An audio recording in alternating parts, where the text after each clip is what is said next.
আমার এক বোন পুলিশ হয়েছে, আরেক বোন জজ হইলেই আমার দায়িত্ব শেষ। আচ্ছা শোন।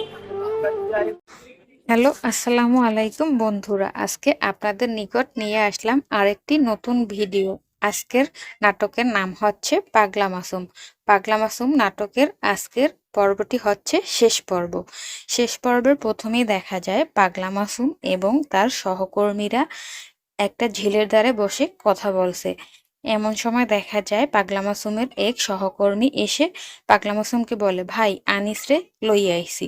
তখন পাগলা মাসুম তার সাথে কথা বলে এবং পকেট থেকে কিছু টাকা বের করে তার হাতে দিয়ে বলে, আনিস নে, এই টাকাগুলা মার কাছে দিস এবং সে যেন খরচ করে।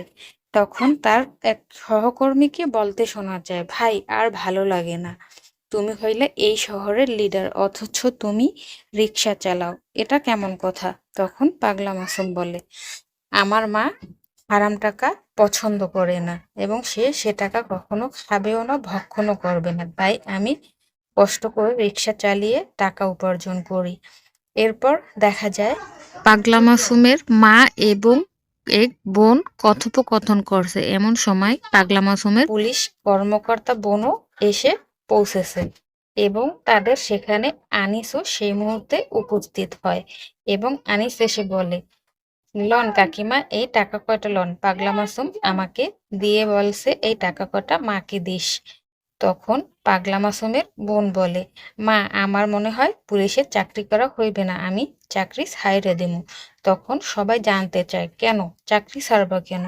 তখন তার বোন বলে, আমাকে উপর থেকে চাপ দেয়া হয়েছে, ভাইয়াকে যে কোনো মূল্যেই ধরে দিতে হবে, আর আমি বোন হয়ে এমন কাজ কখনোই করতে পারুম না, আর তাই আমার চাকরি তো এমনিও চইলা যাইব। এরপর দেখা যায় আনিস তাদের সাথে কিছু কথোপকথন করতে থাকে। এরপর দেখা যায় পাগলা মাসুম এবং তার মেয়ে সহকর্মী দাঁড়িয়ে কথা বলছে। তারা বিভিন্ন রকমের আলোচনা করতে থাকে। এ সময় দেখা যায় আনিস এসে তাদের কাছে উপস্থিত হয়। বন্ধুরা, এরপর কি হলো জানতে চাইলে নাটকটি এখনই দেখে আসুন এবং এরকম আরো নিত্য নতুন ভিডিও পেতে আমার চ্যানেলটি সাবস্ক্রাইব করে সাথে থাকবেন। সবাইকে অসংখ্য ধন্যবাদ। আসসালামু আলাইকুম।